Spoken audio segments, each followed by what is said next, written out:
Good morning, everyone. Pursuant to the order of reference of Monday, April 16th, 2018, Bill C-68, an act to amend the Fisheries Act and other acts in consequence. Before we begin today's meeting, I would like to ask the committee if we would observe a moment of silence, please, for the victims in the tragedy yesterday that happened in Toronto.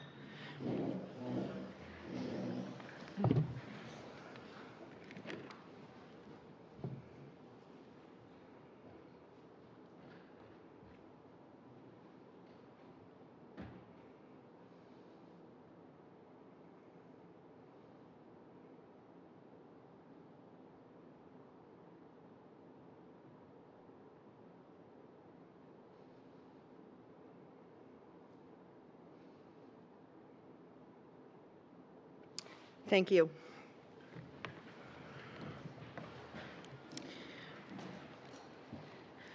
Okay, so today we have appearing before committee our first hour this morning, the Honourable Dominic LeBlanc, Minister of Fisheries, Oceans and Canadian Coast Guard. Welcome, Minister LeBlanc. We also have with us from the Department of Fisheries and Oceans, Philippe Morel, Assistant Deputy Minister, Aquatic Ecosystems Sector, and Mark Waddell, Acting Director General, Fisheries and License Policy, Fisheries and Harbour Management. Mr. LeBlanc, I believe you have 10 minutes for your opening statements. So thank you, Madam Chair, and thank you, colleagues. Merci de m'avoir invité de nouveau. Thank you for inviting me once again to your committee. It's always a pleasure to have an opportunity to be with you. I apologize, I have a slight cold, so if you get the impression that it's hard for me to talk, well, I must say that I've been suffering a cold for the past week. I'd also like to congratulate you, Madam Chair. You are, for your new position, you're very aware of the fishing issues, and in your writing, the fishing sector is very important. I'm very pleased to be working with you, and I'm pleased to be working with the members of the committee. Two senior officials of our department, Philippe Morel and Mark Waddell, who, when you have very technical questions, of course, on the particular sections of the legislation, rather than my trying to answer in a way that may mislead you, I would obviously want them to be able to join in and provide you that information. Madam Chair, on February 6th, our government introduced in the House of Commons an anticipated piece of legislation that will bring some much-needed changes to one of Canada's oldest environmental laws. I'd like to once again thank this committee for the study you did on the changes to the 2012 the 2012 changes to the Fisheries Act. I have said before, I believe that a great deal of what our government suggested as amendments was inspired by the work of this committee, and I want to thank you. Your hard work helped shape the legislation you have before you today that was voted on at second reading in the House of Commons, and we obviously look forward as a government to working closely with this committee. We reached out to all Canadians, Madam Chair, to hear their ideas about how to restore and modernize the Fisheries Act, and I think we listened. The response was incredible. We received thousands of letters and emails, held hundreds of meetings with partners, stakeholders, and Indigenous groups. Tens of thousands of Canadians participated in online surveys through 2 phases of public consultation. We work closely with our provincial and territorial partners, as well as with Indigenous groups throughout the country, to ensure that we heard their concerns and to ensure that we would take them into consideration. In addition to protecting fish and habitat, we acknowledge that certain fish management measures needed to be modernized to ensure the sustainability of our fisheries. These proposed amendments that are in the bill before you include conserve and protect important species and ecosystems through modernized fisheries management measures that will help rebuild depleted fish stocks and make habitat restoration a priority prior to the development of major projects, and amendments that will help clarify, strengthen, and modernize enforcement powers under the Act. If passed, the proposed amendments will also provide the power to implement regulations on owner, operator, and fleet separation policies in Atlantic Canada and Quebec, and give force of law to these essential policies that have existed for over 4 decades. This, in turn, as all of you know, will support the independence of inshore and midshore harvesters, which is critical to their economic livelihood, as well as the families and coastal communities who depend on these important economic actors. Madam Chair, our government promised to listen to Canadians about how to update the Fisheries Act, and I believe we've kept that promise. We've also listened to the concerns expressed by our parliamentary colleagues with an aim to further improve, clarify, and strengthen this legislation. During the debate in the House on February 13th, I took note of some of the concerns that were raised by our colleagues in the House of Commons. They included, but were not limited to, obviously, a heavier regulatory burden placed on industry and major natural resource development projects, a need to protect environmental flows, which refers to the quality and quantity of water in rivers and how it contributes to the ultimate protection of fish, and an unease about DFO's dual mandate to conserve wild salmon while promoting salmon farming, especially on the Pacific coast. And once this legislation is passed, the need for strong regulations around the rebuilding of fish stocks that have clear definitions and which also consider the impact of climate change and species interactions. And Madam Chair, I'd like to express through you my hope that we can work together again in the spirit of cooperation that I think this committee has always exhibited. Your committee did, we think, important work in improving Bill C-55, an act to amend the Oceans Act, in which 5 opposition amendments were accepted and passed by this committee, and those, in my view, made the legislation better. So I hope this legislation that you currently have before you proceeds in the same spirit of collaboration, and obviously I would be happy to work with all members of the committee if you have particular suggested texts of amendments. If there's any way that our department and the Department of Justice can work with you beforehand to ensure that, in fact, from our perspective, the text achieves what a particular member hopes. Sometimes it's easier than having, at the last minute, some confusion where the Department of Justice says to us a particular text, for whatever reason, is technically not achieving what the particular aim is. So if any colleagues at this table want, in a spirit of cooperation, to share with us some ideas and we can be helpful in any way, obviously, we would be happy to do so. Comme vous l'avez constaté, Madame la Présidente, dans cette... As you will have noted, Madam Chair, the amendments in this bill that have an impact on fish and habitat are designed to better protect our natural resources for future generations, while at the same time considering economic opportunities for the many individuals and communities who depend on these resources. The proposed amendments will help lessen the regulatory burden imposed on industry by strengthening certainty for major project proponents, which will improve transparency and foreseeability of federal environmental reviews. With respect to smaller projects, practice codes will be published in Part 1 of the Canada Gazette and will provide clear instructions on how to avoid harmful impacts on fish and habitat. And we think that this is true for the agricultural bills. We have to ensure that people, like people often tell us, they obviously want to avoid hurting fish and fish habitat, and they want to comply with legislation. So we're trying to strike an easy balance to reach this goal.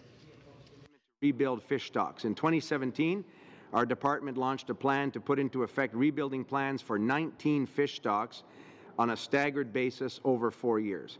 We have policies that set out requirements regarding stock rebuilding plans, including objectives and timelines aimed at rebuilding these stocks, which take into account factors such as ocean conditions, species interaction, and habitat. Madam Chair, I believe that there is a great deal of positive elements in this legislation, which reflect input from numerous parties, including this committee, as I said, Indigenous groups, industry, environmental groups, provinces and territories, municipal organizations, and, of course, the fishers themselves. As parliamentarians, I've always thought our collective responsibility is to steward our environment with care and in a way that is practical, reasonable, and, of course, sustainable. I believe the proposed amendments strike that important balance by safeguarding environmental protections for fish and fish habitat, something that Canadians are deeply concerned about, while also ensuring mechanisms are in place for sustainable economic growth, job creation, and resource development. And as I look around the table, many colleagues here, Madam Chair, yourself included, represent communities that depend, in some cases, overwhelmingly on the economic impact of Canada's fisheries. That's why this legislation, from our perspective, is an important piece of environmental legislation, but it's also an economic piece of legislation in the sense if we get that balance right, we can ensure the long-term economic prosperity of the communities that many of you represent for generations to come. So thank you, Madam Chair. Those are just a few opening comments, but I obviously look forward to questions from colleagues. Thank you, Minister. You still had 2.5 minutes left. I'm sure that somebody at this table would be happy to take up that time, Madam Chair. I'd also like to welcome Mr. Sopuk to committee today. Thank you for coming. And we'll go to the government side for the first 7 minutes with Mr. Rogers. Thank you, Madam Chair. I indicate now that I'm going to split my time with MP Finnegan. Welcome, Minister. Welcome, officials. And it's my first opportunity to ask a question, I guess, at this committee. I was not here earlier, but in 2017, this committee undertook a comprehensive study of the 2012 challenges to the Act. And one of their recommendations was that ministerial discretion be subject to public disclosure in an effort to improve the transparency of decision-making. So, Minister, in that vein, will there be a public disclosure of factors you consider in decision-making? So, Madam Chair, through you, first of all, Mr. Rogers, congratulations on joining this committee. I've had the privilege also to visit your constituency in your province of Newfoundland and Labrador. I think you'll bring a great deal of insight to the work of this committee, and I look forward to working with you and congratulate you for joining this table. We have thought, Mr. Rogers, for a number of years, and Canadians have told us that one of the challenges in managing ecosystems, fish stocks, allocations, is the issue of transparency. That's why, for example, we put in the legislation what we called modern safeguards, which would say if a minister in our government, or obviously future governments, should the legislation be passed, wanted to make decisions around commercial fisheries, for example, of a stock that, or harvesting of a stock that was in the critical zone, that was under threat, there would be a positive obligation on the government to provide information to Canadians on rebuilding plans. We think a way to increase public confidence in these issues is to show Canadians the important work that our scientists do, the consultations, the vast consultations that take place through advisory committee mechanisms, other meetings that industry has with our department. So anything from our perspective that would bring greater public confidence to those decisions would be positive. Okay. Madam Chair, one further question if I have time. Section 34 to item 3 indicates that standards and codes of practice may be developed collaboratively with the provinces, Indigenous governing bodies, and other stakeholders. What do you envision this collaboration looking like, and how extensive will it be? So again, Madam Chair, Mr. Rogers, that question is one that I have heard discussed in every part of the country. I had the privilege to be in Regina some weeks ago, where I met with the Saskatchewan Association of Rural Municipalities and agricultural producer representatives. That was an area of huge concern for them in terms of these codes of practice, which we believe represent the right, flexible, common sense approach to complying with fisheries legislation, but don't repeat some of the mistakes of a decade ago, where fisheries conservation officers were enforcing the Fisheries Act in the middle of a farmer's field in Saskatchewan. We've heard those horror stories, and we recognize that that concern is real. That's what I assured these Saskatchewan producers. So the same thing would apply, Mr. Rogers, to small municipalities undertaking small municipal works. In a circumstance where they can comply with these codes of practice that would be publicly known and want to comply with them, as everybody would, it would not represent a regulatory burden. And as we develop that, I have said to people around the country, to these rural municipalities in Saskatchewan, I've said this to municipal representatives I've met, and I say it to colleagues here, we would welcome input, and we will be reaching out directly to these organizations to ensure that their views are taken into consideration when we develop these codes of practice. We obviously have scientists and other experts that can provide advice, but we really want to hear from those that would ultimately be affected and use those codes of practice to make sure we have that balance right. So we would welcome any and all suggestions of how to get that right. Okay, thank you. Mr. Finnegan? Thank you, Madam Chair. Merci, Monsieur le Ministre. Thank you, Minister, and welcome to our Fisheries Committee. Are in communities where the communities depend on the livelihood on the fisheries and ocean economically and also recreation. But also in my riding, as you well know, and in yours, which is just below mine, Mr. Minister, I have 4 First Nations communities, and you have a couple in yours also along the same coast that also depend for economic purpose, but also for food and recreation, food and ceremonial. So one of the proposed changes to the Act is a requirement that traditional knowledge of Indigenous people be considered in habitat decisions. Could you elaborate on what traditional knowledge is and its importance in the further reconciliations? Thank you. In 1.5 minutes, please. 1.5 minutes? She has more time than I would have thought. Thank you, Madam Chair. Mr. Finnegan, so you and I have had a chance to talk about this, including with Indigenous leaders from our province in New Brunswick. I have thought, as part of our government's recognition of rights framework and a different approach we hope to, a nation-to-nation approach to reconciliation, we should acknowledge that when making decisions around the management of ecosystems, of fisheries resources, one of the important inputs has to be the traditional knowledge that Indigenous people have held for, in many cases, thousands of years. That can and should form and must form part of the considerations, in our view, that ministers and governments take into account when making decisions on the sustainable management of ecosystems.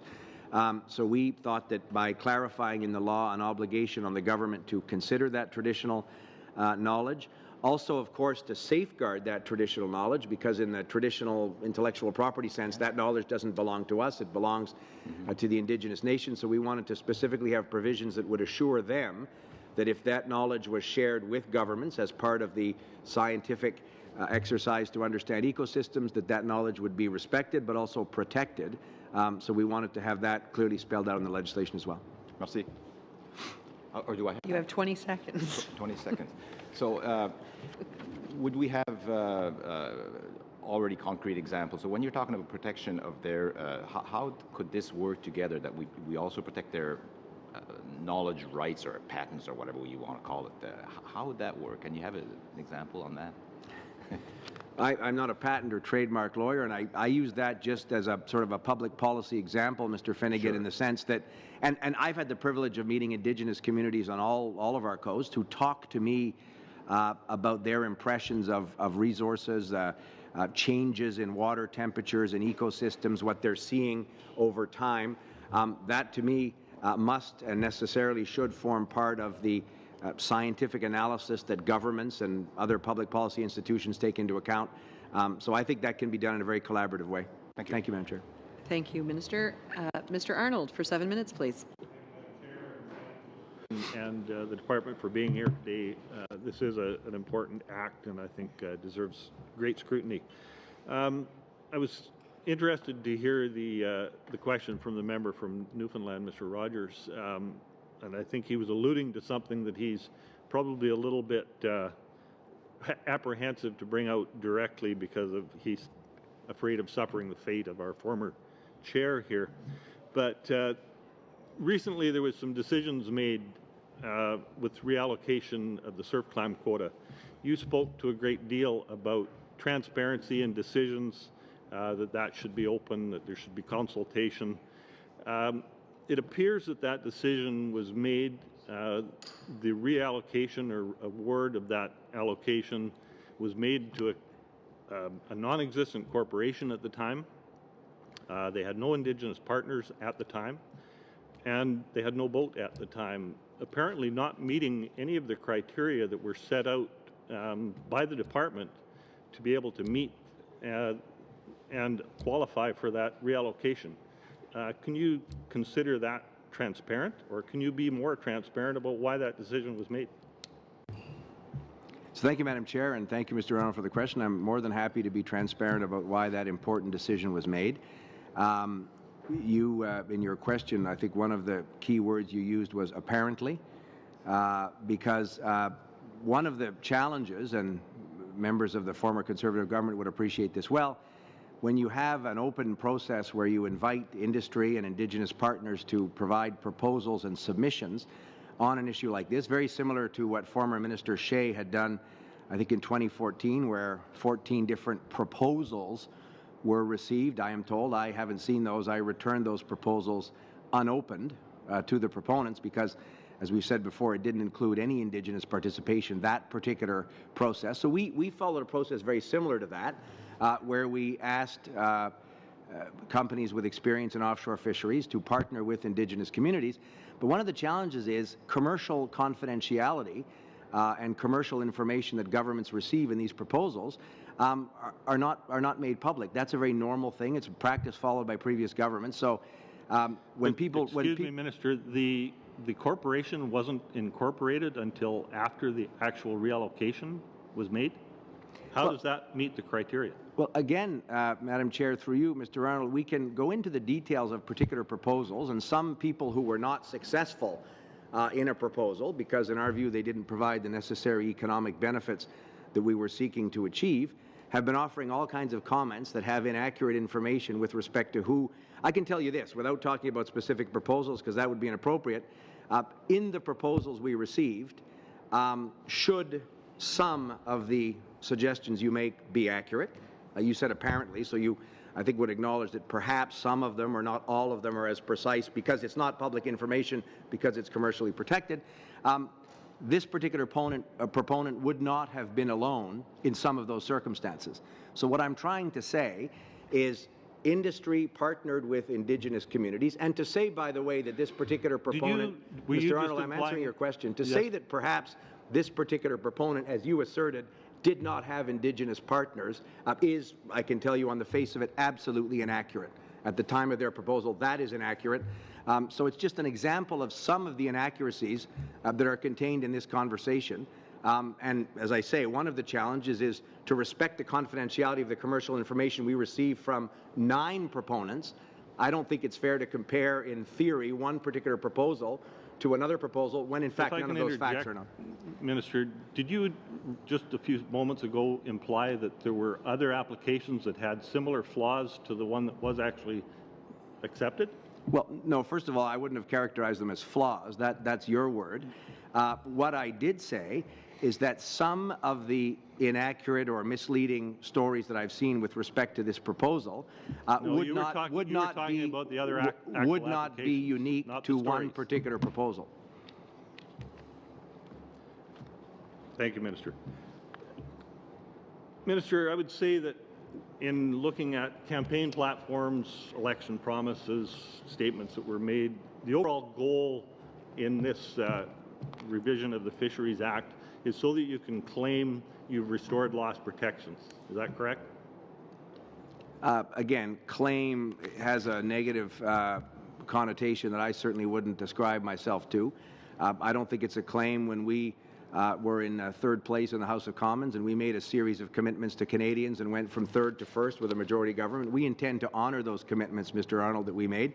And in fact, many of the people who looked at this legislation when it was introduced in February commented positively on how the lost protections that were deleted by the previous Harper government in 2012 were not only restored effectively, they were modernized, and that's why I think this legislation strikes the right balance. Mr. Minister, with all respect. In 2016, I submitted an order paper question, which your government answered, and your signature is on it. In that question, one of the sections, Section B, was what harms or proof of harm to fish habitat attributed to the previous government's changes to these 2 acts exist, and referring to the Fisheries Act and the Navigable Waters Act.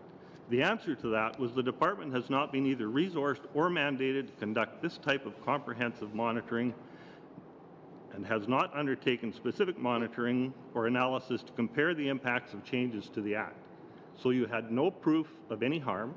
You could not provide, even when I asked for it in an order paper question, there was no proof of any harm from the previous changes. So now you've embarked on a 60-plus page bill chasing ghosts. How do you consider that to be efficient use of parliamentary time? 50 seconds, please. Well, thank you, Madam Chair. So I have never thought that it was particularly useful to chase ghosts, Mr. Arnold, so I don't know if other people are doing that. I'm certainly not doing that. What I'm doing is saying to Canadians that the previous government not only deleted legislatively and weakened legislatively the environmental and fish and habitat protections of legislation, the previous government also proceeded to massively slash the budgets available for enforcement, for conservation and protection officers, for science, for habitat protection. We're talking about loss of protection. Mr. Arnold, I'm trying to answer your question. You're interrupting me again. So one of the things that makes it hard to quantify, although massive public opinion and expert evidence was that those changes were negative in terms of protecting fish and fish habitat, if you proceed to massively reduce the ability of habitat protection officers, conservation and protection officers, and slash the budget also for scientists, then necessarily it makes quantifying what would be an abstract concept more difficult. What I can tell you, Madam Chair, through you to Mr. Arnold, is that Canadians responded extremely negatively to those changes, and our government committed to restoring the protections, but also to modernizing those protections, and I would submit that that's exactly what we've tried to do in this legislation. Thank you, Minister. For 7 minutes to Mr. Donnelly, please. Thank you, Madam Chair, and thank you to the Minister and his officials for being with us today, and certainly I appreciate the C-68 and the fact that the government and you have led the charge on strengthening the Fisheries Act. I have a series of sort of short, specific questions. You welcomed amendments to the Act, so I want to ask you a few questions about that. So, Minister, are you open to amending C-68 to address cumulative effects and specifically broadening the information base so that the public registry captures all projects and to provide compensation for residual harm to fish habitat caused by smaller, low-risk projects? Madam Chair, through you, first of all, Mr. Donnelly, thank you. Thank you for your support of this legislation. You and I have had a chance to discuss it. I think that the New Democratic Party can and should be an ally for us in trying to get the right balance and improve this legislation. So your support at second reading certainly was important for us, and I want to honor that support by working with you if you have specific suggestions like that one. As I said, when this committee ultimately does its clause-by-clause work and considers amendments, I don't sit as a voting member of this committee. So I want to be careful when you ask if I'm open to amendments. It's more a question that should and can be put to your colleagues on the committee. What I'm saying, and on the specific suggestion or the specific element you raised with respect to cumulative effects, I think one of the challenges in the past, and I saw this when I sat in that very seat on previous committees in the last Parliament, colleagues have suggestions to improve the legislation. Amendments necessarily because of the legislative process and the House of Commons, Library of Parliament staff that work with MPs to draft the text of amendments and so on.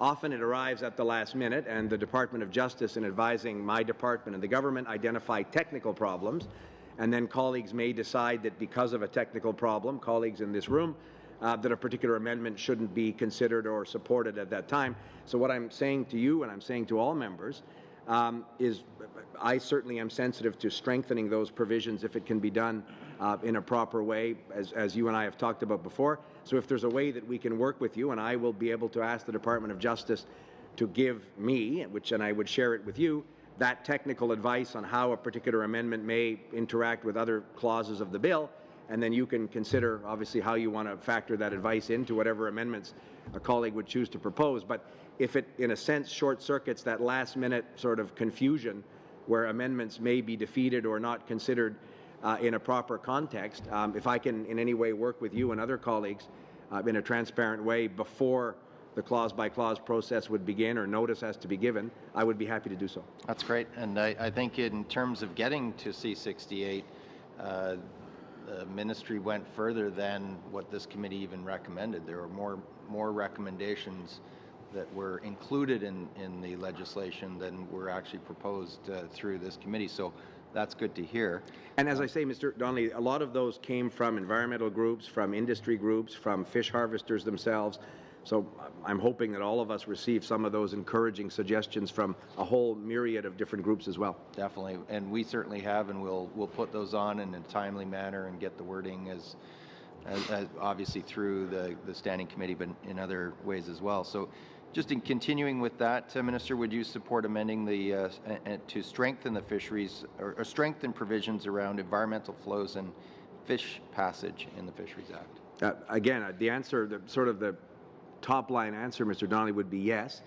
But obviously, when I say yes, it's subject to the right language. But there's an example, I think, where perhaps the committee can make some suggested improvements. We'll do that. And then are you open to amending C-68 to strengthen rebuilding provisions which would bring Canada in line with other leading fishing nations such as the U.S. and the European Union? And again, I want to be technical. So whether I'm open or not to amendments is really irrelevant because I won't be actually voting at this table on those amendments. So I just want to be clear. I'm interested in those amendments. I would support, as the minister, with the benefit of departmental staff, the Department of Justice, I would support looking at ways to strengthen that exact provision, the third item you mentioned, around rebuilding. But again, I want the committee to properly be seized of its own work and do its work separate and apart from what personal views I might have. But I would be happy to work with you on that if, again, we can provide advice that you'll decide how you want to dispose of it. Yep, fair enough. And I know the committee will do its good work, and I'm sure you have some influence over the legislation. I wouldn't presume, Mr. Donnelly, to have that whatsoever. Well, I'm going to continue in that vein. And Minister, you open to amending the Act to bring owner-operator the policy to the West Coast, since you've strengthened it on the East Coast? And again, whether I'm open or not, Madam Chair, will not be relevant when your committee's voting on these amendments. But, Mr. Donnelly, so I'm very proud, obviously, of owner-operator fleet separation policies and the impact it's had on Canada's Atlantic coast. I've said before, it applies in Quebec. It applies in Quebec. Politics has made Quebec a central Canadian province. Geography makes them an Atlantic Canadian province as well. I say that to our colleagues from Quebec often. I am interested in understanding, and you're a member of Parliament from British Columbia. We have colleagues at this table as well who serve from that province. I am open to understanding how we can create a circumstance where the industry themselves, harvesters that have spoken to me from your province, are interested in benefiting from those policies. But I want the legislation, and that was our suggestion in the amendments you have before you, to be permissive in the sense that if the circumstances in your province are appropriate for those policies to apply or to be phased in over time, the legislation contemplates that because it would be a regulatory provision made under the Act. So in a sense, we have contemplated that, but we wouldn't presume that that would be the first place we'd apply it. We'd apply it where it's existed, I would argue, successfully on the Atlantic coast, but I'm wide open to figuring out how some of those benefits in a way that's appropriate to British Columbia could be applied to your province as well. Okay, and with the short remaining time I have left, thank you, Minister, for your responses. Would the government be open to amending C-68 to include free, prior, and informed consent? You have included Aboriginal information, which is strengthening the Act, but the next is FPIC, and that would move towards the UN Declaration of the Rights of Indigenous Peoples. And thank you for raising that, Mr. Donnelly. As you know, our government is committed, and the Prime Minister spoke about this in the House of Commons, I think, in February, about a rights recognition framework. I know that my colleague, the Minister of Justice and Cabinet, is working on exactly how that would be rolled out. Free, prior, and informed consent is necessarily part of that conversation. So I just want to be a bit prudent in saying, on behalf of the government, how amendments with respect to that in the Fisheries Act, I would want to make sure that they're concurrent, and concordant is the word in French, with other contemplated actions by the government in that respect. But certainly the policy thrust of your question and its application to this legislation is something that we're enormously sensitive to. And there again, we could work with you and other colleagues on if and how that would properly, in my view, be incorporated in the legislation. But I think there's a lot of common ground that we could achieve on that. Thank you, Minister. We're now going to go to Mr. Hardy for 7 minutes. I've been quite generous going over, so I'm going to have to tighten up on the time. So 7 minutes, Mr. Hardy, please. Just my luck. The generosity ends. Mr. Minister, thank you for being here. It was a real pleasure to go through the past acts and to, look at some of the reasons why things were done, to see if there are good things that should be maintained, and at the same time, obviously, use whatever experience we'd gathered over the last number of years to make some adjustments and in some cases, some major improvements. But one major improvement that isn't referenced in the legislation is the Ocean Protection Plan, which of course is really big out on the West Coast. It's a pivotal piece of work that isn't as well understood in the West Coast as it should be, especially, given the whole matter of the Kinder Morgan line, etc. And I guess the question, and it's kind of an open-ended one, but I have a follow-up question, so just give me some time at the end, because I know you'll just get going here. Talk about the overlay between... You're not suggesting, Mr. Harvey, that I would rag the puck, Mr. Hardy. That I wouldn't filibuster your question. You wouldn't? No, never. Oh, okay, good. But talk about Bill C-68 and actually the complementary aspects between C-68 and the Ocean Protection Plan. So thank you, Mr. Hardy, for the question. And you're right, the Ocean Protection Plan, from our perspective, is a very significant historic investment. A great deal of the work is obviously focused on the West Coast. The same thing would apply on all of Canada's coast. We think that proper development of industries that necessarily, for example, use marine navigation, ocean transport, Canadians expect, and the global community expects us to have world-leading safeguards, both to protect coast, to prevent any environmental damage, but also to, for example, improve access of Indigenous communities to search and rescue assets, to environmental response circumstances, to improve the Coast Guard's capacity to respond to a whole series of incidents, search and rescue examples on the West Coast in Newfoundland and Labrador. There were real concerns expressed around search and rescue capacity that we've sought to improve. So all of those things, Mr. Hardy, from our perspective, might, and the crosswalk, to use the bureaucratic phrase that my colleagues at the table would be pleased to hear me use, the crosswalk would probably be around modern safeguards. If we say that the legislation should have modern safeguards, we think the government needs to have the tools to make those modern safeguards real for Canadians. It necessarily involves expenditures. $1.5 billion in the Ocean Protections Plan is a significant investment. I would point out to colleagues that almost $300 million additional dollars were also assigned to C-68 and Fisheries Act modernization. So this legislation necessarily comes with an investment as well of almost $300 million. We have heard from the Premier of British Columbia, Mr. Horgan, that he's identified some gaps, or what he perceives as gaps, in the OPP. Has he provided you with any details, and if so, are there evident remedies that you're going to pursue? So again, a very important question, Mr. Hardy, certainly not only in your province, but I would argue nationally. I know that there are discussions between senior officials. Deputy ministers from your province were in Ottawa this week, yesterday, met with our Deputy Minister, Catherine Blewett. Those discussions were exactly around that. How can priorities identified by the Government of British Columbia be reflected in Ocean Protection Plan spending? So the province is working with us on concerns they have, suggestions they have, and there's a very active high-level discussion going on between our government and the Government of British Columbia. My colleague Terry Beach and others have been involved in those discussions as well. How can we respond to those concerns in the best way possible? So I'm confident that those suggestions from the Government of British Columbia can improve and strengthen a plan that we think is very important to all Canadians. The very first study that this committee undertook after the election was to look at the Coast Guard operations on the West Coast. Of concern to us was the closure of the MCTS station at Comox. We have since been getting regular updates as to the performance of the newly amalgamated operations center in Sydney. And there does still seem to be some, a significant number of outages, some gaps, particularly in staffing. A lot of the issues that we identified in the study don't appear to have been resolved. And I'm just wondering how closely you've been able to follow that and whether or not we actually did make the right decision in closing Comox.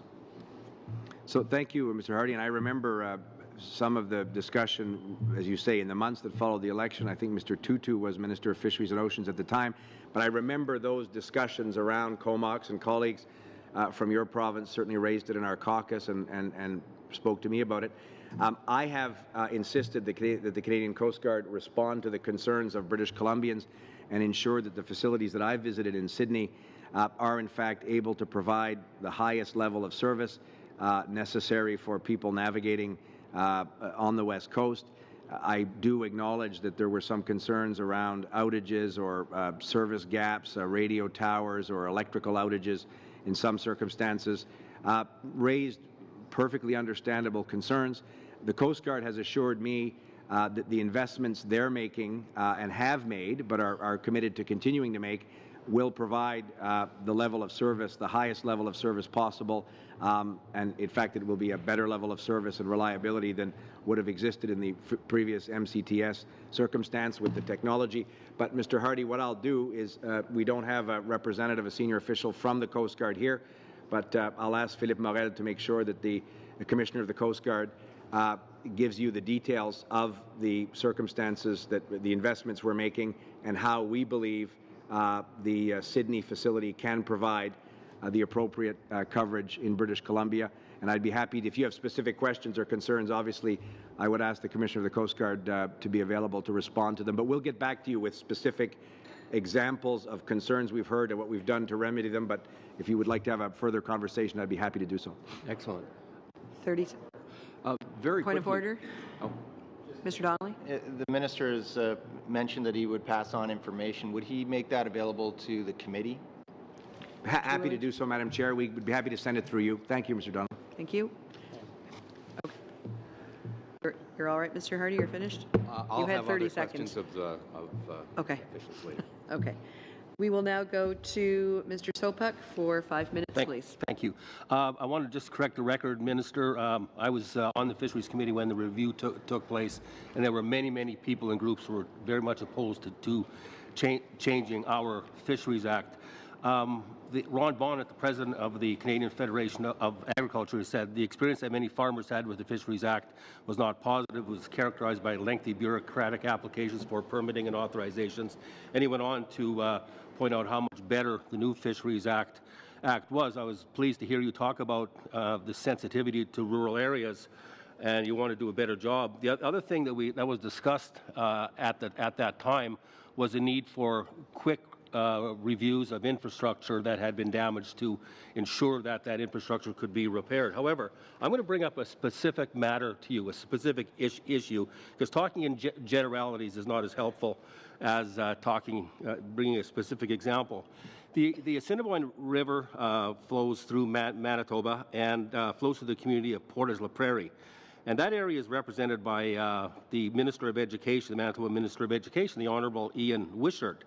And he was doing some constituency work regarding, there was an obstruction on the Assiniboine that, because of the low water now, the water is going around this obstruction and tearing away at the banks and has potential to damage a housing development that's in place there. So this is the minister calling. He actually called your department on September 29, 2017. And was told that the proponent the landowner in this particular case, had to fill out a request for review form from the Government of Canada, requesting that this be reviewed. Because, being good citizens, this is in-stream work to pull this obstruction out. They wanted to do the right thing. As of April 20th, there has not been a response from your department whatsoever. And that is shocking to me, to have all those months go by with a serious infrastructure issue in place right now, and your department has not responded to a Manitoba cabinet minister who is personally involved in this constituency issue. How can you let that happen under your watch?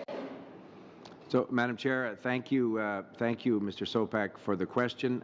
Your initial part of the question, I think, was instructive also, and I'll respond to the specific circumstances in a second. We do value the input of agricultural producers and rural municipalities.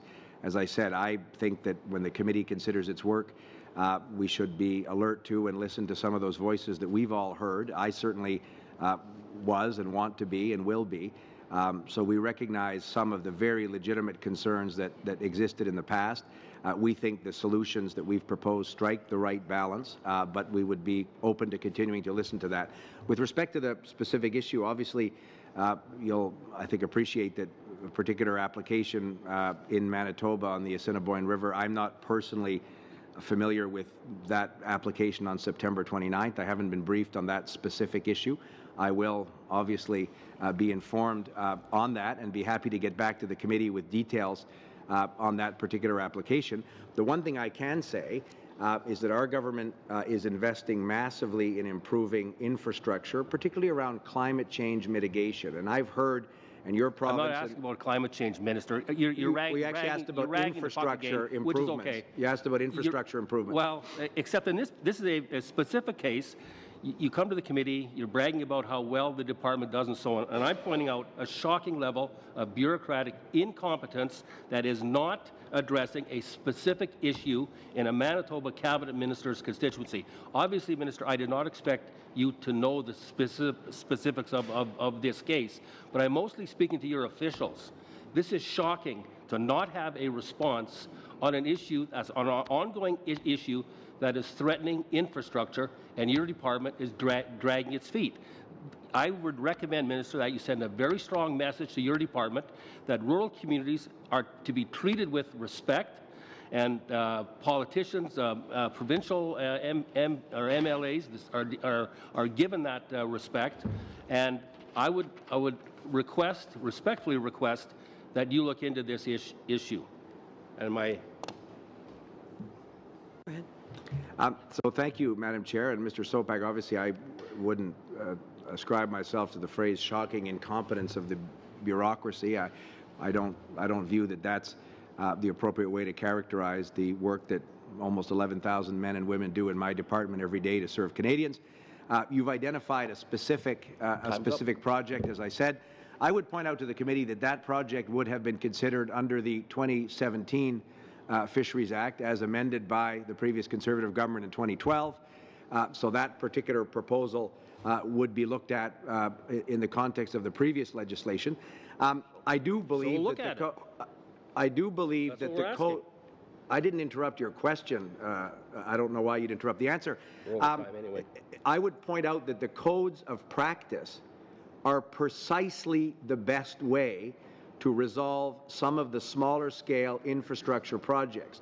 If this committee and Parliament ultimately supports this legislation, the codes of practice that we're proposing will remove the very heavy bureaucratic and regulatory process that necessarily must take place with respect to the more significant, in terms of environmental impact, fish habitat and so on, projects. So what we're trying to do is find a path that's appropriate for the smaller, more local projects. And if ultimately, Madam, point of order. This has gone way over time. I mean, if we're to be given and Mr. Sopak, everybody was given at least another minute over time. Okay. That was why. So okay. I will cut off the minister now and move to the next person, but almost everyone was given an extra minute. Going now to Mr. Morrissey for 5 minutes. If we can keep it to 5 minutes, I can get to Mr. Morrissey and Mr. Miller before the minister has to leave. So, Mr. Morrissey, 5 minutes, please. Thank you, Chair. Minister, just following up on my colleague, Mr. Sopak, situation. In your opening comments, you addressed the fact that the legislation has to be workable for communities. It has to be workable for the agricultural community. And it's ironic that the situation we've just been listening to occurred under the legislation as it existed, as it was introduced by the former government. So, and this is an area that's very sensitive to me as well. How does the legislation we're looking at now, with its code of practices, alleviate that type of situation from happening? Ensuring that it will not happen. So thank you, Mr. Morrissey, and I think your question is germane in the sense that the codes of practice, and there are other jurisdictions that have successfully, municipal organizations that successfully use this approach, for the smaller municipal works projects, agricultural drainage operations. Somebody wants to extend a particular dock by a few feet in an existing structure. We all have in our minds and our imaginations examples of what we would think of as small, low-risk projects that necessarily need to be looked at in terms of ensuring that fish and fish habitat are protected. Canadians want to do the right thing when they're undertaking these kind of works, as we heard with respect to the Minister from Manitoba. So we think codes of practice developed collaboratively with Canadians, with groups that have experience and interest in these particular structures, would say to Canadians that if they follow publicly available codes of practice, and we're looking at a way to ensure that we would be available to offer advice and support to people who say, I want to undertake this particular local work project. I want to make sure I understand how a particular code of practice applies. So we need to be transparent and available to provide that advice and support. But if Canadians follow these codes of practice, then they're entirely compliant with the legislation. And the regulatory burden of requiring the authorizations, which necessarily take more time, would be alleviated. So we think that's the right balance between respecting the environment, fish and fish habitat, but also acknowledging that extending a dock, fixing a drainage facility in an agricultural operation in your province of Prince Edward Island or in Western Canada is not necessarily the same thing as expanding a $200 million port operation on a particular river that has some of the most sensitive habitat and spawning grounds in the country. They're necessarily different discussions. I agree. Thank you. Do I have a 2 minutes? Okay. Minister, you made reference, which is a part that I most look forward to, is the legislation comes with funding. And I would like for you to expand on the section of restoration of fish habitat. We all have habitat that was destroyed, but whether through natural forces, changing environment. I've had a couple of my own riding. And we heard a lot of that when the committee was reviewing loss protection. So could you give briefly, give your overview of how this new budgetary item will address these issues? So, Madam Chair, thank you, Mr. Morrissey. You will also, of course, be aware that in the Ocean Protections Plan, as Mr. Hardy raised earlier, there was a $75 million coastal restoration fund as part of the previous $1.5 billion Ocean Protections Plan. So we thought that was a good start, but that Canadians and communities expect us to go further and to have a sustained role, as you said, in restoring habitat. It's one thing to protect habitat, but if we're protecting habitat that has already been degraded or destroyed, it's much less significant than working with a myriad of community groups and organizations and volunteers, provincial governments, who all have terrific ideas around how we can restore habitat and better protect it. So we want to make sure we have the funding as a government to partner with these groups to be able to support what is already happening and enhance and accelerate that in terms of habitat restoration. So part of the investment in the Fisheries Act, almost $300 million of additional money as well to support this legislation, would be available to work with these community groups and others to ensure, and we're also adding the legislative requirement that the government has a positive obligation to work to restore the habitat and not simply protect degraded habitat. That would not be as beneficial as restoring it. And the support for that is massive. We just need to be able to come to the conversation with resources. Thank you. Thank you. Mr. Miller, for the final 5 minutes. And I will say I have allowed to go over time and to allow the minister to answer the questions, because oftentimes we've run out of time right on before he answers. So I've allowed him to answer. So, Mr. Miller, for the final 5 minutes. Thank you, Madam Chair, and thanks for being here, Minister and staff. I will start out by your response to Mr. Rogers at the start about staying out of farmers' fields. I'm very happy to hear that. That's one of the reasons the changes in the Fisheries Act were made. It started at previous Rural Caucus with concerns brought forward by SARM, or out of Saskatchewan Association of Rural Municipalities. Mr. Minister, I got a question specific to my riding, and I gave you a letter about 3 weeks ago through Mr. Beach.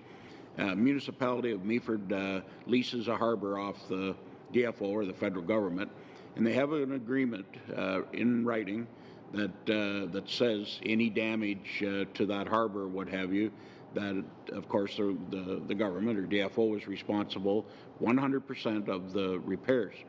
So a big storm took out a bunch of a wharf last fall in September, and DFO is coming back to my municipality saying, okay, we'll cover 50% of the costs up to $40,000, which means anything after $80,000 in total, the municipality is supposed to pick up 100% of it. It's wrong. It's in writing. And my question to you is, Mr. Minister, have you already, or are you going to order DFO to follow the agreement they have with the municipality of Meaford?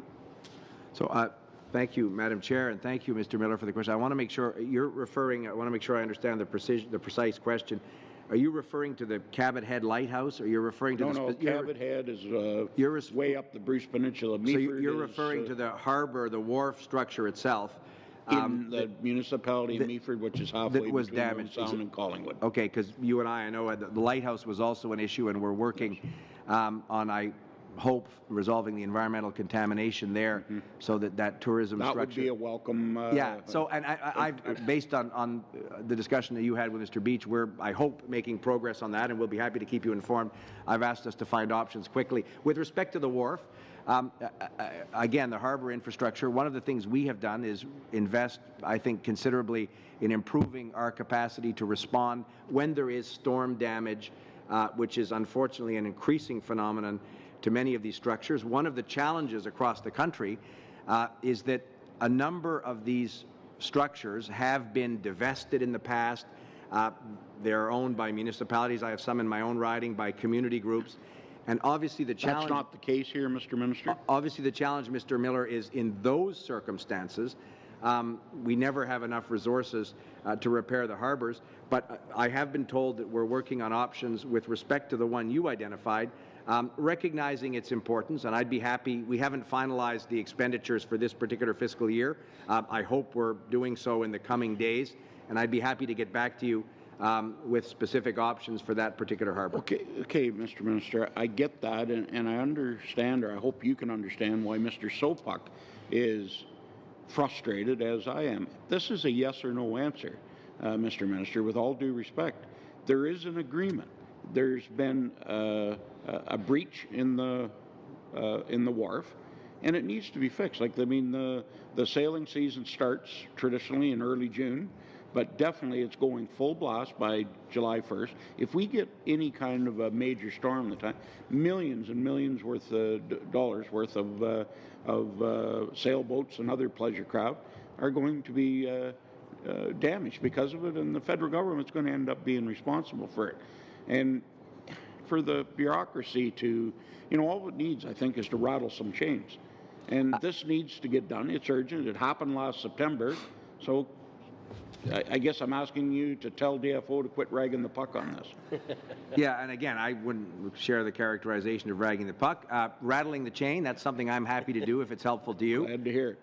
So I'll look into that. With respect, though, Mr. Miller, expenditures in a limited budget context, as small craft harbors necessarily is, are not yes and no answers. If one says yes to a particular project, you've perhaps said no to another one. So that's why the calculation is necessarily a bit time consuming. We want to make sure as we look at those expenditures, recognizing that there will always be more pressure than there are resources. Yeah, respectfully, so I understand. If we say yes to one, we're saying no to another. Right. So it is a yes and no, but it's a yes and no with consequences. Yeah. And I want to make sure I have the best picture of those consequences before I would say yes or no. And I get that. But I'll make a huge effort to say yes in your context, Mr. Miller. Okay. Be happy to do so. Okay. Just with one last comment. Mr. Miller. There's a difference between repair or upkeep of a facility that hasn't been breached. And if you got to say, okay, maybe we'll wait till next year, we don't have the money. But when there's a flaw or a break in one, it has to be fixed, Mr. Minister. I think you would agree with that.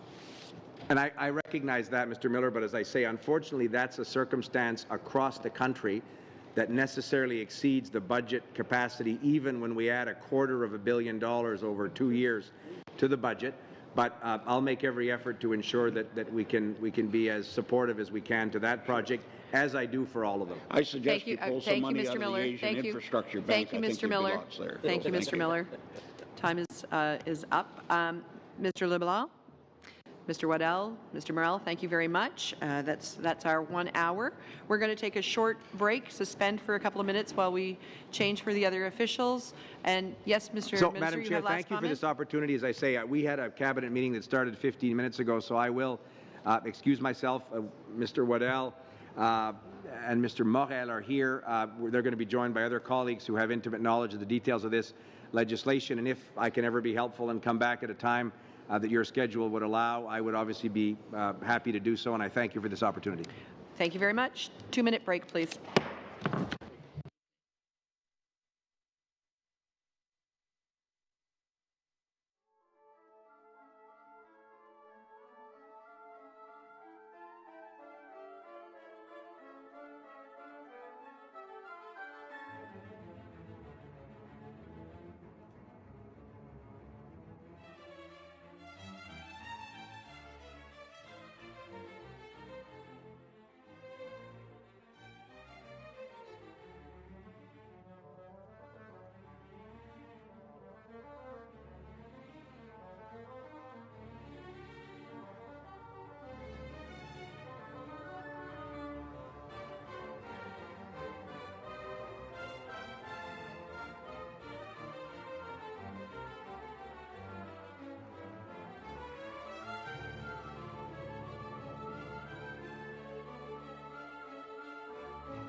Okay, continuing on with our Department of Fisheries and Oceans officials, we have with us Adam Burns, Director General, Fisheries Resource Manager, Darren Goetz, Director General, Conservation and Protection, Philippe Morel, Assistant Deputy Minister, Aquatic Ecosystem Sector, Mark Waddell, Acting Director General, Fisheries and License Policy, Fisheries and Harbour Management, and Nicholas Winfield, Director General Ecosystems Management.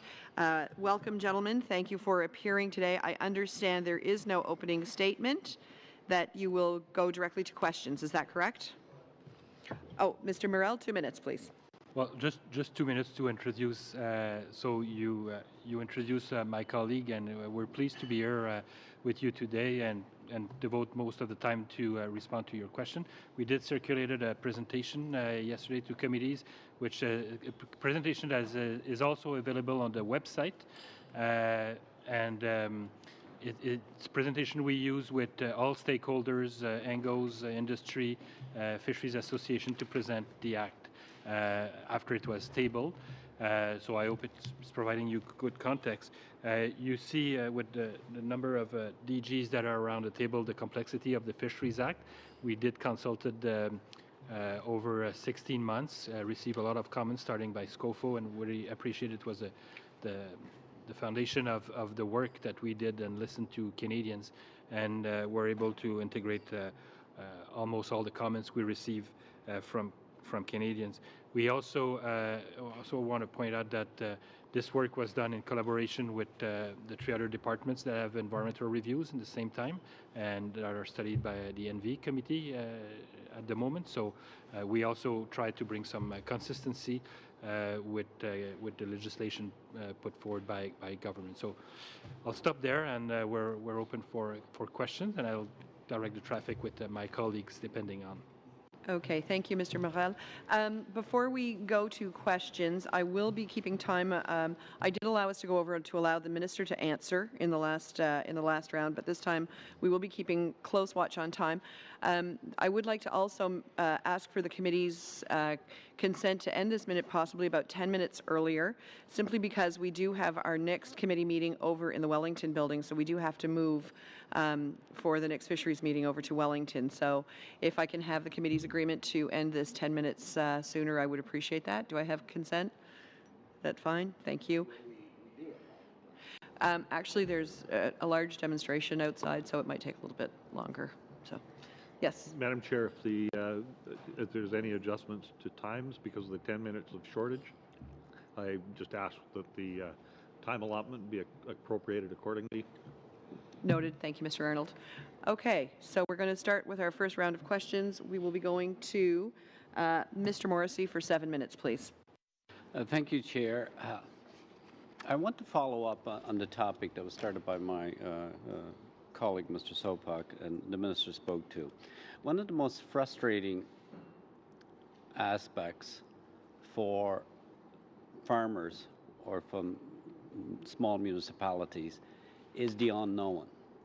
And one of the criticisms I heard much of in the past was as related to altering within fish stream or habitat was that difficult to understand what the expectations were and what had to be done. So I would ask whoever could speak to this issue, address that issue on how these changes under your code of practice is going to clearly, so if I'm a farmer and I want to change, or a small municipality, I can go to a section and say, here's what it is, and I understand what has to be done, so that I'm not going through these lengthy process that gives the department a bad eye in the public that takes months and months to get through and deal with.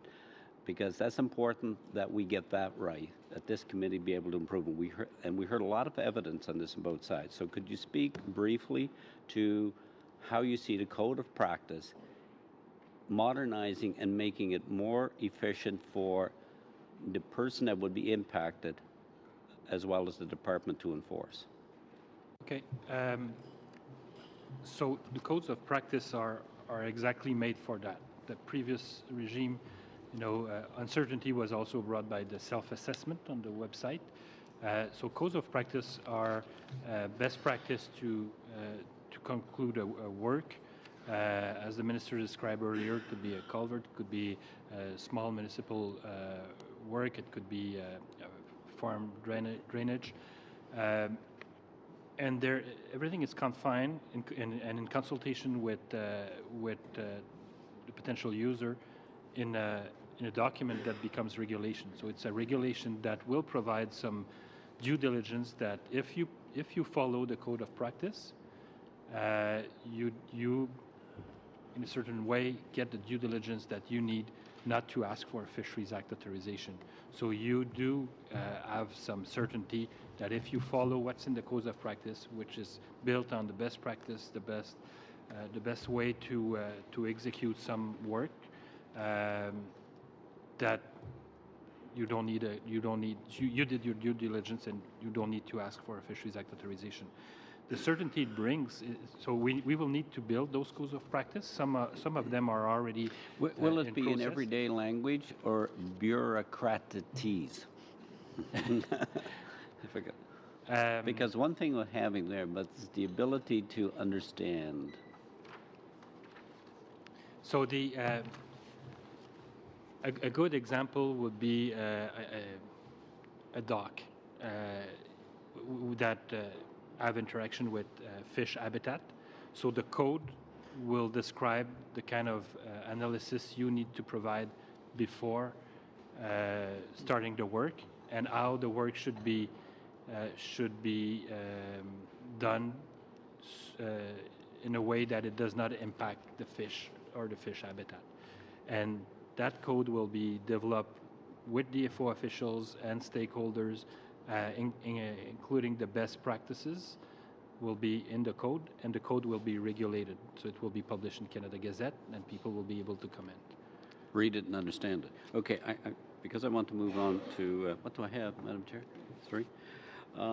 Under one of the criticisms I hear on numerous occasions from the fishing industry, commercial fishing industry, and I believe it reference suspension and cancellation, will be under these sections, is that when fishermen are caught violating, doing something wrong, the courts, the imposed penalty and fine is getting out of step with the benefit of the infraction they're doing. Am I making myself clear? Especially as it relates to lucrative lobster fishery, crab fishery. And I know there's money in the budget to hire more conservation protection people, but you can't have enough. There must be enough of a deterrent through the court system when somebody is proven guilty and charged with an infraction to ensure that fishermen follow regulations. Could you speak to that part of the legislation? I know it depends on the courts, but I'm hearing more and more from fishers that the fines, the suspensions imposed when fishers are found guilty of violating Fishery Act, that it's barely a slap on the wrist in some cases. Darren, do you want to? Darren is the DG for enforcement. Thank you. In terms of the fines that are levied, of course, those are levied by the courts and they're not within our areas of responsibility. So we are working with the Public Prosecution Service of Canada to improve the information that is provided to the courts that informs the sentencing. But of course, I can't comment on that. No, I realize the courts do, but how much interaction is from the department to the courts to educate them to the fact that the fines are not current? So we provide information to the courts through the Public Prosecution Service of Canada. We will provide information on the extent of damages or the impacts of a particular violation has caused to a community or to fisheries in a particular area, and that is up to the courts to consider accordingly. But we are doing our best to provide the information as required. Could you give me an example of what has changed in the past year? Take one, for example. I cannot off the top of my head, no. Could you provide that to me? Sure. I'll attempt to do so, yes. Thanks. Thank you, Mr. Morrissey. To Mr. Arnold, please, for 7 minutes. Thank you, Madam Chair. I was hoping to get to some of these questions while we still had the Minister here, but I will direct my questions to the Assistant Deputy Minister. Mr. Morrell, last week there was a major court decision by the Supreme Court of Canada, or the Supreme Court of British Columbia, with the Nachalneth Nation on the west coast of BC. Have you studied that decision? It's a 400-page decision. Have you studied that and referenced it to how it may impact this bill?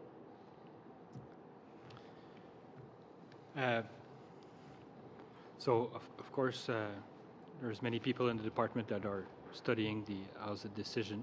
It's a very important decision on how we will manage the fisheries and our relationship also with Indigenous people.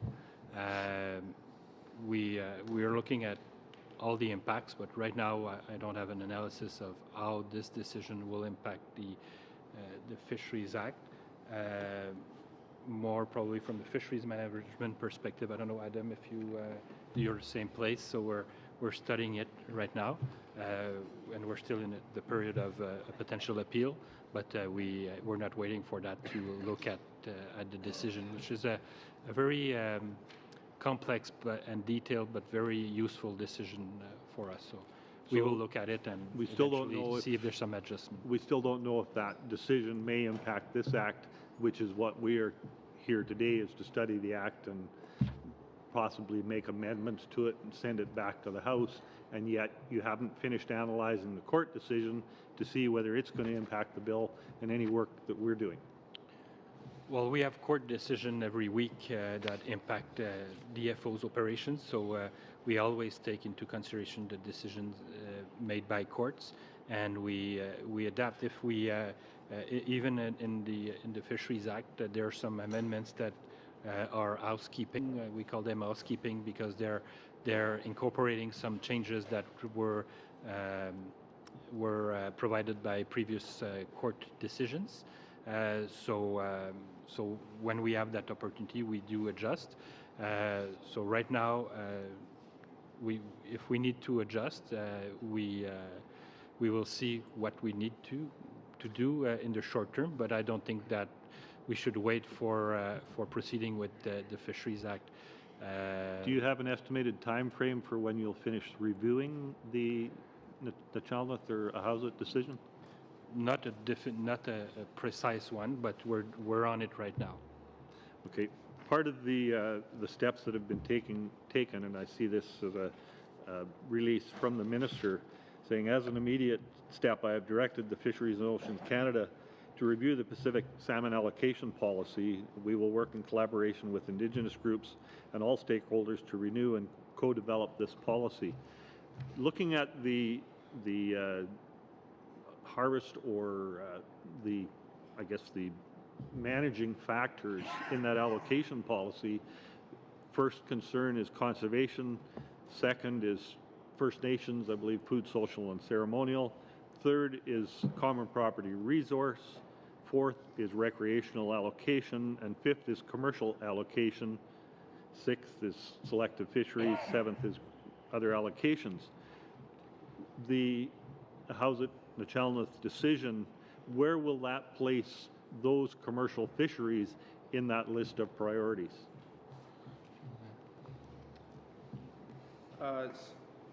So to answer your question, I wouldn't want to prejudge the outcome of the review of that. I think the court spoke clearly to the fact that the salmon allocation policy did need to be changed.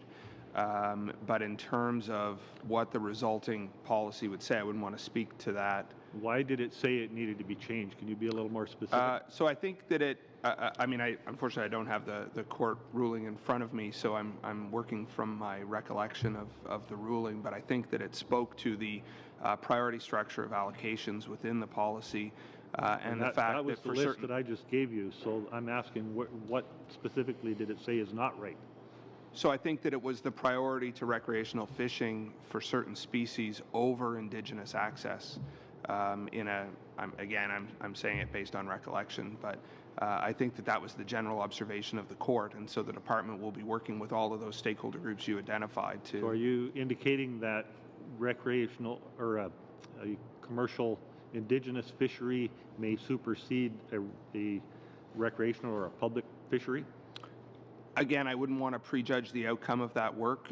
As the minister said, the department's working with Indigenous communities, so stakeholders. That appears to be what may be needed? I wouldn't want to speculate on what the outcome of the review will result in. Okay. Another piece that I've got here is a review from legal. If you give me 2 seconds here, I'm sorry. Basically, it was from a legal review paper stating that the Fisheries Act, or the changes to the Fisheries Act, would be a bonanza for lawyers who advise on environmental and other regulatory matters because of the uncertainty that's being created here. Can you comment on that? You must have seen that report. It came out February 7th, 2018 in the Lawyer's Daily. And I quote, Bill C-68 introduced by the Trudeau government February 6th would also create a bit of a bonanza for lawyers who advise on environmental and regulatory matters. 50 seconds, please. Okay, so I haven't seen that particular legal advice, so it's difficult for me to say what it is, but certainly one of the objectives of the modification was to bring certainty to investors, proponent, and clarity for other stakeholders on how we manage Fisheries Act. So is that referring to the way we manage projects or major projects, or is it referring to fisheries allocation? I don't know, so it's difficult for me to comment. Again, your opinion seems to differ those of lawyers, and I'll stick with the lawyer's legal opinion. Mr. Donnelly, for 7 minutes, please. Thank you, Madam Chair. And as we know, the Environment Commissioner has just finished her lockup, and there's information there that was to do with salmon aquaculture, among other things. But her report seems pretty scathing on how the department is handling aquaculture. And I'm just wanting to read a couple of quotes that in their audit, they examined whether Fisheries and Oceans Canada and the CFIA oversaw the salmon farming industry to protect wild fish. This industry creates risk for wild fish, including exposure to diseases, drugs, and pesticides. And specifically, she goes on to say the department had only completed 1/10 of risk assessments for key known diseases, and it was not addressing new and emerging diseases at all. Most importantly, she's saying Point of order. Mr. Donnelly, has that report been released now? Yes. The lockup is over? That is correct. Thank you. Most importantly, we found that the department was not monitoring the health of wild fish. As a result, Fisheries and Oceans Canada had no way of knowing what impact salmon farming has on the health of wild fish. Do you have any comments on this disturbing analysis? Well, thank you. It is disturbing. The reinvestment made in science 2 years ago in budget 2016 did provide the department with some resource to support and to research on the aquaculture impact on the ocean and on wild fish. So there's a series of 10 risk assessment that are being done right now.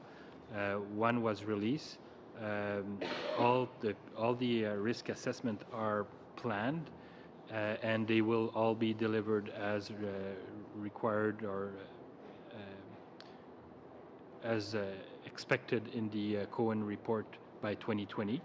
And we anticipate to issue new risk assessment in the near future and throughout the period. But the department is pretty confident that all these risk assessment study will be issued before 2020. And the Environment Commissioner goes on to say these findings led her department to conclude that Fisheries and Oceans Canada had not managed risk from salmon farming in a way that protected wild fish. So that's a pretty strong statement. Just turning to the Fisheries Act, when referring to the purpose of the Fisheries Act, is there any reason not to put a stronger focus on the conservation, restoration, rebuilding, and sustainable use of fish populations in the Act?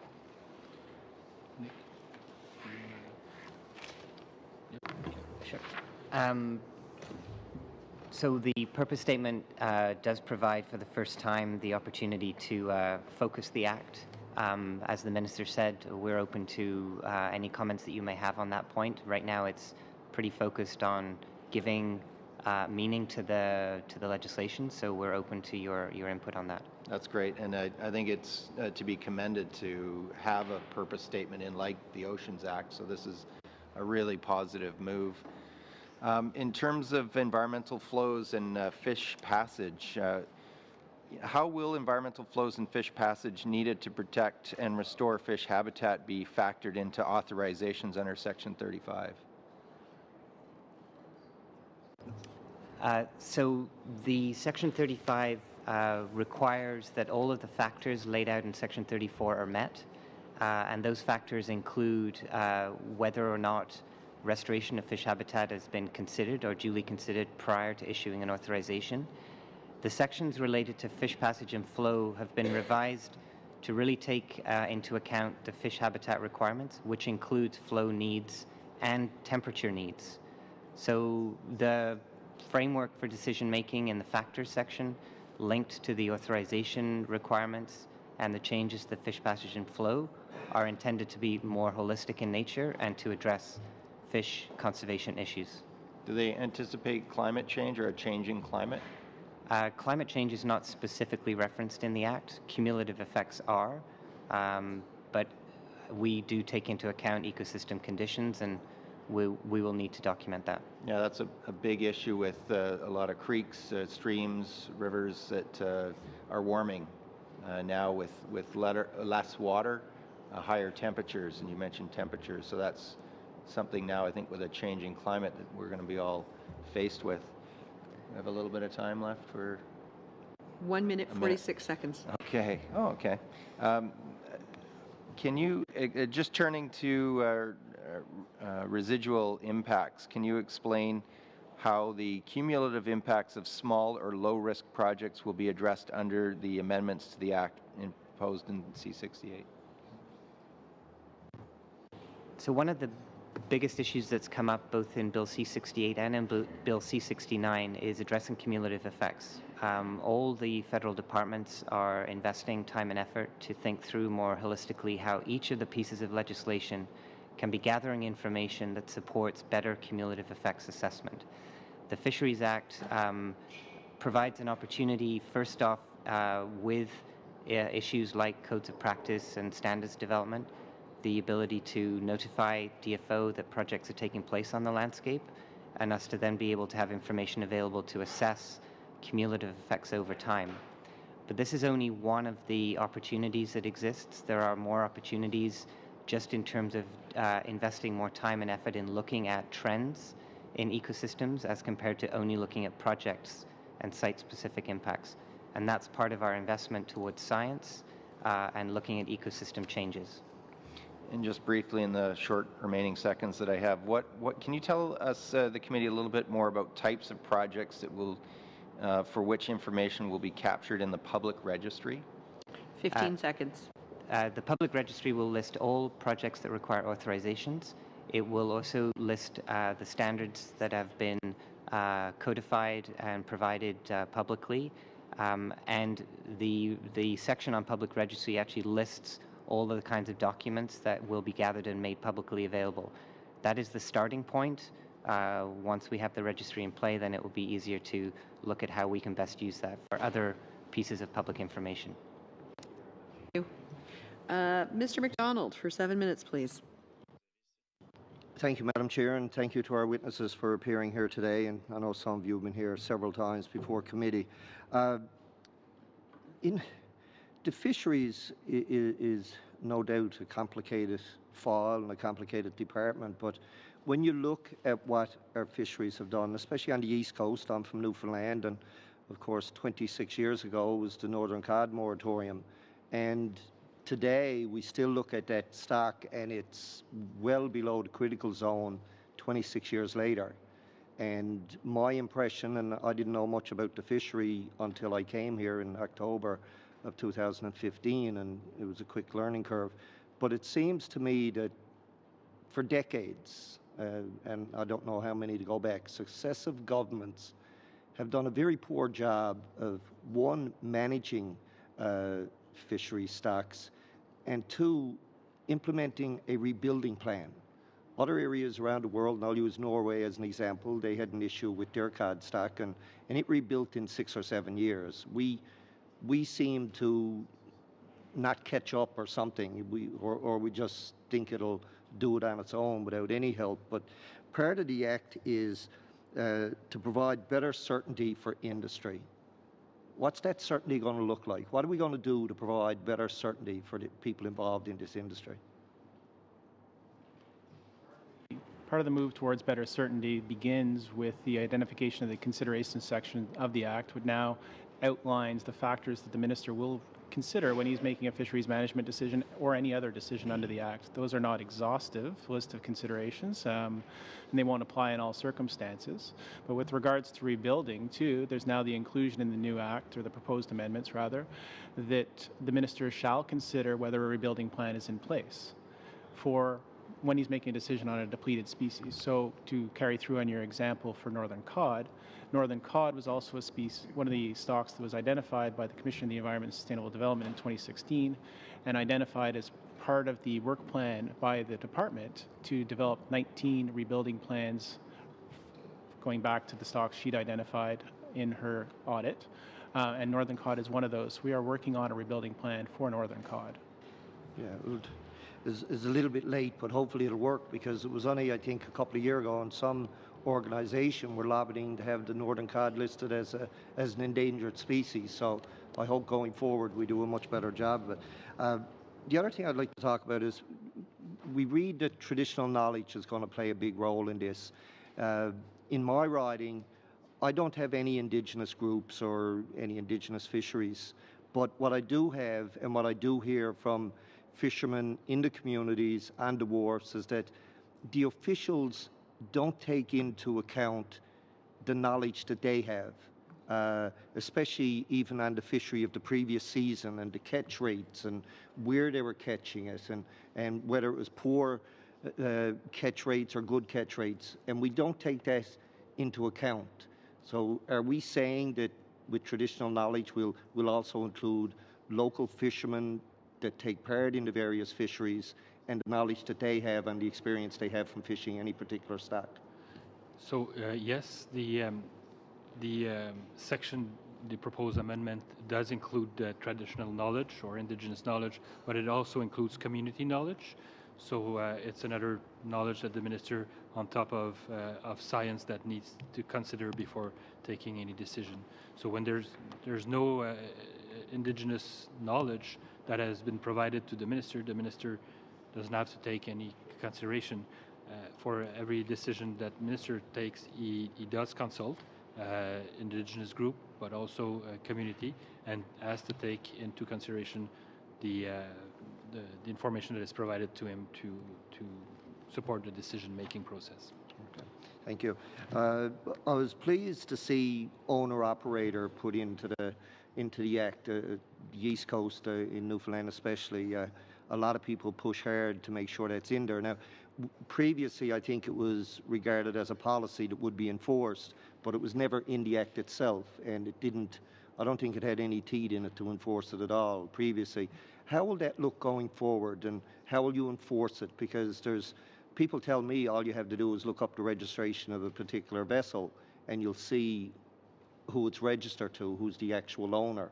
So are we going to start checking to make sure people are abiding by the owner-operator policy, and how will we go about doing that and enforcing it? Mr. Waddell will. Thank you.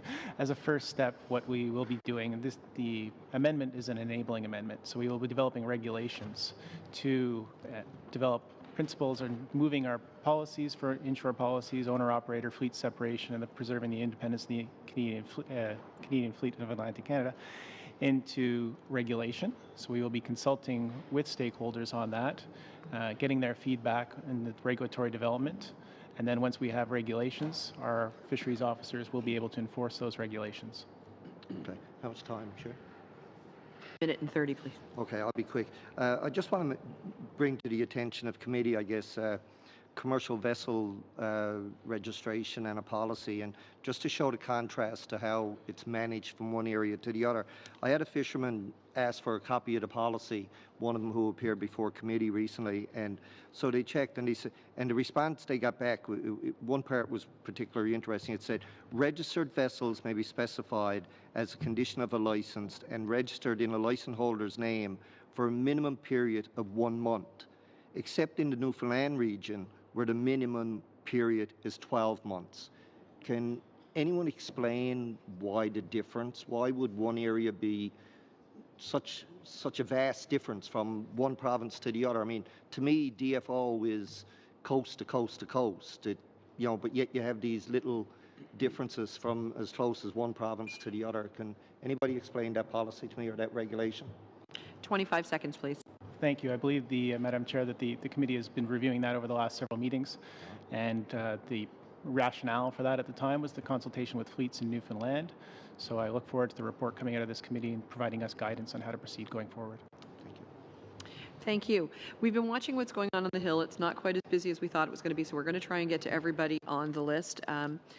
So if we can keep it within the time. So next up we have Mr. Sopak for 5 minutes, please. Thank you. I want to thank my colleague, Mr. MacDonald, for bringing up the point that you don't have to be Aboriginal to have traditional knowledge. I have many Aboriginal communities in my constituency, and I also have many farmers and ranchers and anglers and hunters and trappers who are as knowledgeable as anybody about the natural world. So I appreciate, Mr. Morel, that their knowledge is going to be given equal consideration.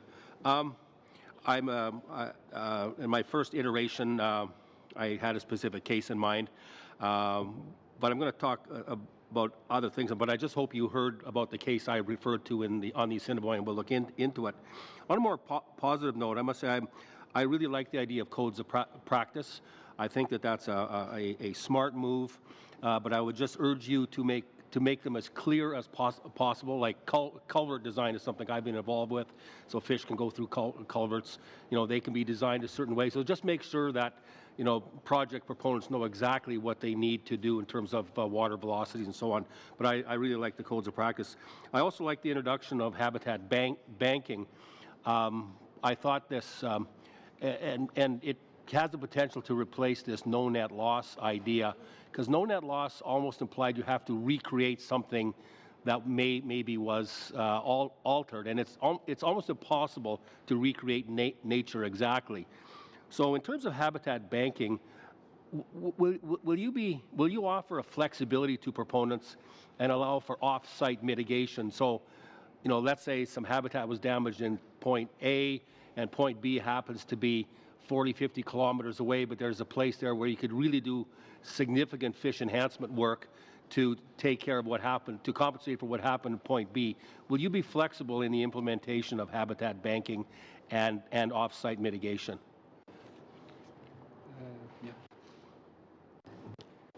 Yeah, so in answer to your question, yes, it's a very flexible scheme. The idea, as set out in the statute, is to enable proponents to identify early opportunities to restore habitats and create a habitat bank.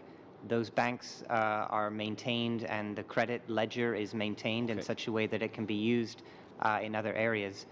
The objective is to try to keep it within a service level area. That's the terminology is used. Right. And so it is within an ecosystem type, but not necessarily at the same site of an impacting project. My advice would be to make that service area as large as possible, and to take into consideration what people want in terms of fisheries. So when I look at Alberta, for example, the mitigation that I saw there in the oil sands was miles away from most communities, whereas southern Alberta is starved for fish, given how many people there are and the lack of water bodies. So if you also use fish production as a metric in addition to habitat and are very flexible, I think you have the potential to unleash millions of proponent dollars to do some very creative fish enhancement in places that people actually want it to be done. So if you could make a comment on that, what I just said, I'd appreciate it. Well, I concur. I think we agree in terms of the design. the statute provides simply the framework, but in terms of the policy direction, we are very much open for input. Also, there are cases where significant habitat alteration can result in significantly increased fish production. So, for example, when you look at prairie reservoirs, so, a dam is constructed, a reservoir is made, and the most popular fish in that neck of the woods is the walleye. The walleye population just booms. The productivity just skyrockets. It's called the reservoir effect, as you well know. So a single-minded focus on just habitat also has to reflect fish production, if you know what I mean. I'm not saying it quite as clear as I should, perhaps, but if you could comment on that last point. So so in the factors to consider, which previously was Section 6, has been amended to include a broader set of objectives. One of them are fisheries management objectives. So if the provincial and federal government and other fishery managers agree that the objective for the area would be walleye, then this would be something that we would support in terms of using it for enhancement capabilities. But it's not, the Act is not built upon a habitat for habitat equation. It's built upon a fisheries objective setting, and then our decisions are intended to achieve those objectives. Great, thank you very much. Thank you, Mr. Sopak. Mr. Finnegan, please, for 5 minutes. Thank you, Madam. And thank you for the witness for being here today. I just want to talk about the code of practice, and I have a personal experience. I've been involved in farming all my life, and I had a personal experience where we had to build a little bridge over a brook that ran to get to the other field. And at the time, I'm talking about 7 years ago, the permit was issued by the province. So it was very accommodating. I was able to do it without an engineering plan. I just had to follow some of the basic steps. It was given by the province. Now this river ends up flowing into the ocean. So I just want to know where the overlap is between the province and the federal government, because after that I had to get permission from the FO to finalize my permit. So I just want to maybe elaborate over how this all works with the provincial permitting. So DFO has collaborative arrangements with the provinces. They vary from province to province with respect to who goes first. In the eastern provinces in particular, for any watercourse alteration permit, the province leads. And we have established advice that the province uses that meets the federal requirement. So our long-term objective is to ensure that we develop codes of practice that can be communicated by either a provincial, municipal, or federal department. The idea is at the end of the day, fisheries are protected. We're not trying to create more bureaucracy to achieve the same outcome. In terms of the general objective for any stream crossing is to allow passage of fish, protection of fish habitat. They often do not require a federal authorization because if designed correctly, they allow fish to pass and they don't cause harm to habitat. So our end goal is to achieve the objective of conserving fisheries, not to create paperwork to permit and authorize these things. So permits for stream crossings are very, very rare. They're typically for large-scale projects that do cause harm. So our goal is to avoid harm to fish and fish habitat, and the best way to do that is to provide standard advice and guidance as early as possible in collaboration with provincial and municipal regulators and permit issuers.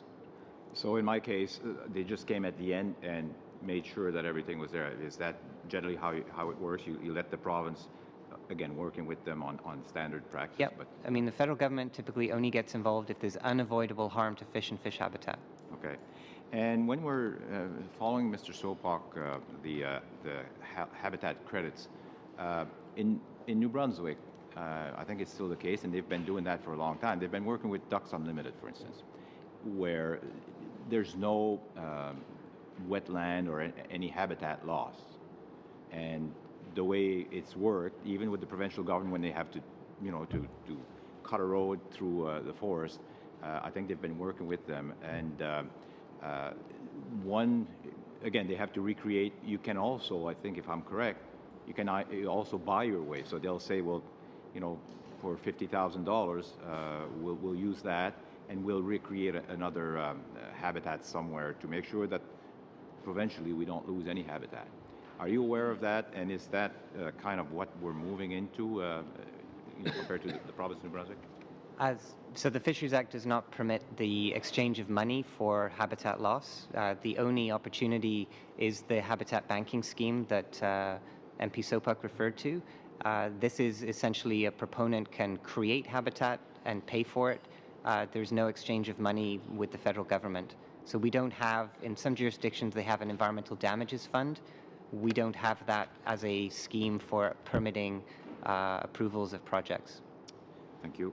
Do I have a... Okay, quickly on the traditional knowledge and community knowledge, and we've talked about that a little bit, but so at the end of the day, you know, how much, I guess, how much weight do you give that compared to our science-based knowledge? So, you know, if the two should ever clash, how do you work around that? Either community knowledge or traditional indigenous knowledge. How is that all going to work out?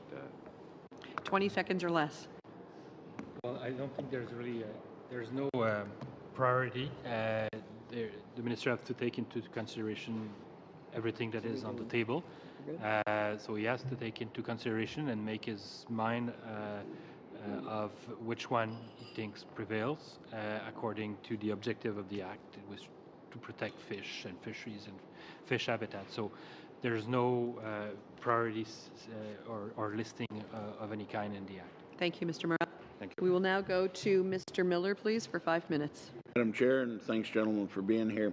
One of the alarming parts of Bill C-68 is return to HAD, and I'm sure you're all familiar with that. Now, I've heard from a number of groups that are concerned that these changes will actually slow down development and recreate the confusing and quite inconsistent process that was in place prior to the changes being made in 2012. And the confusing part about all of this is that the government hasn't really explained what specific protections are being lost. And Mr. Arnold referred earlier to an order paper question that he had from out, and he's heard concerns from outside groups that about lost protections, or the minister and the department has said that, but you don't actually give any sort of explanation or what is actually being lost here. So how can you explain that? You basically ignored his question, or not answered, ragged the puck, I'll use whatever term, but you haven't given any examples. So can you briefly, and I only have 5 minutes, so I ask you to be brief. Sure. So the main point of clarification is that in the 2012 changes, there was a focus on commercial, recreational, and Aboriginal fisheries. So the Fisheries Act is amended is to capture all fish that may contribute to a fishery, and the way in which species are used by humans changes over time. So first of all, commercial, recreational, Aboriginal was perceived to be quite static. It was which fish are fished at this period in time. The amendments to the Act cover all fish, and it allows for more consideration of emerging fisheries, for example. The second issue is around active fisheries versus fisheries that may not have been harvested or have not had a history of harvest.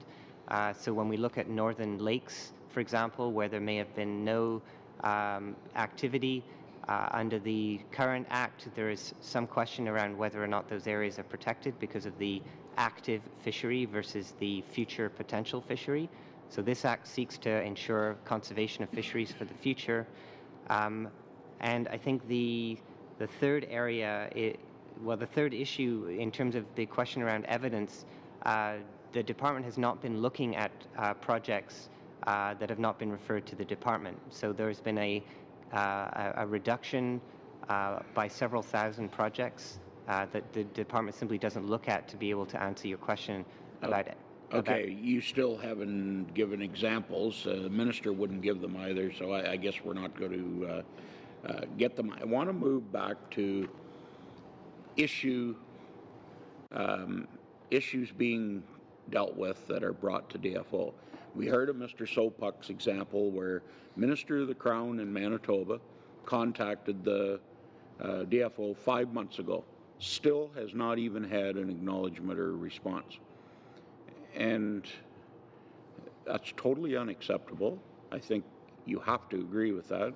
And yet it was brushed off by the minister as to getting a response. I mentioned I believe you were here when I mentioned the situation in my riding in Meaford, where a storm knocked out part of the wharf last September, and here we are now in April, almost May, 7-8 months from there, sailing season approaching us, and all the DFO, or the best they can say, is we'll pay some of it up to a certain amount. Do you really think that this is dealing with people in a respectful and proper way? A pretty simple, I guess, short answer. I see hundreds and thousands of response from the department that I respect that.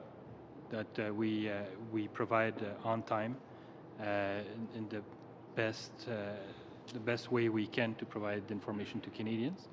I don't know about this particular letter that MP Sopak referred to, but we will look at it and see why there's some delays. There's always reason for delays.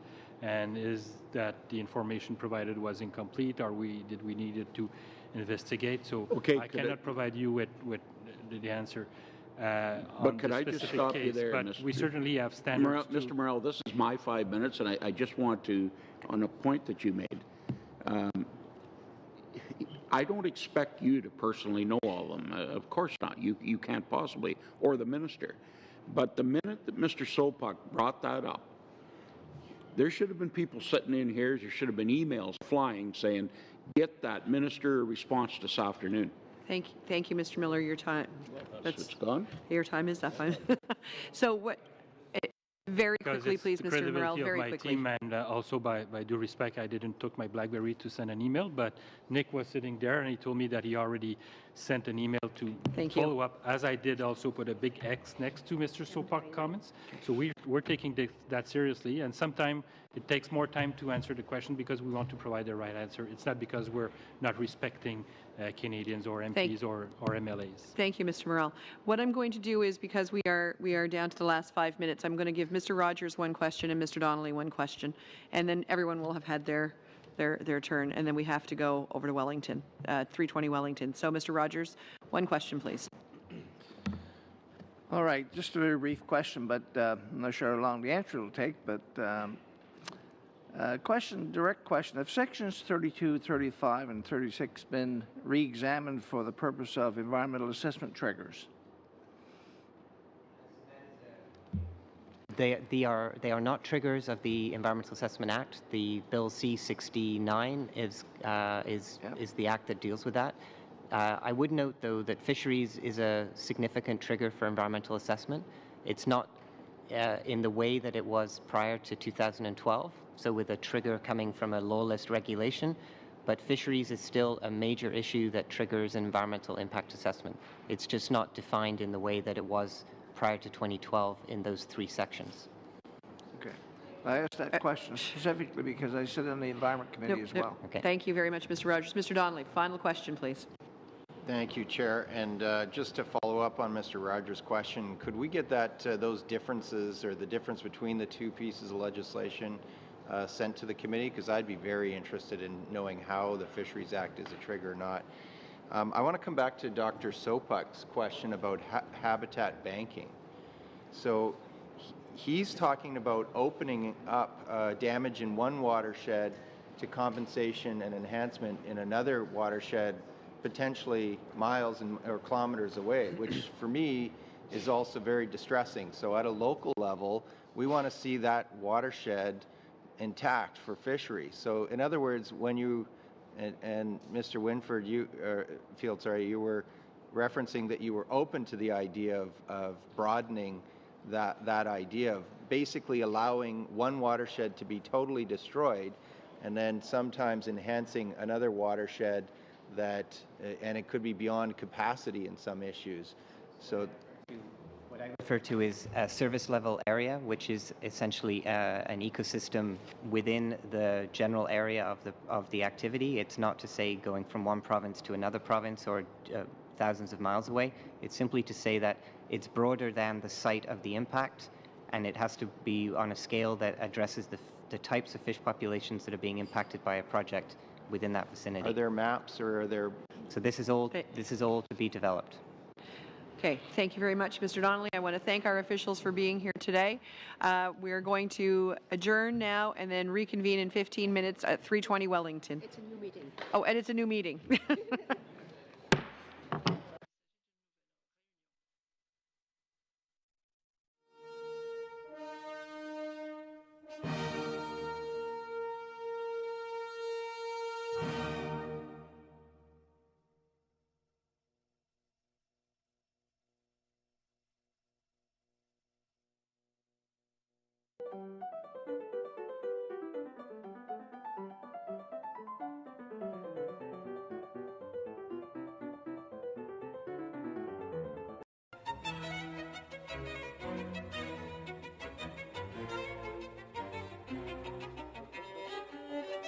Thank you.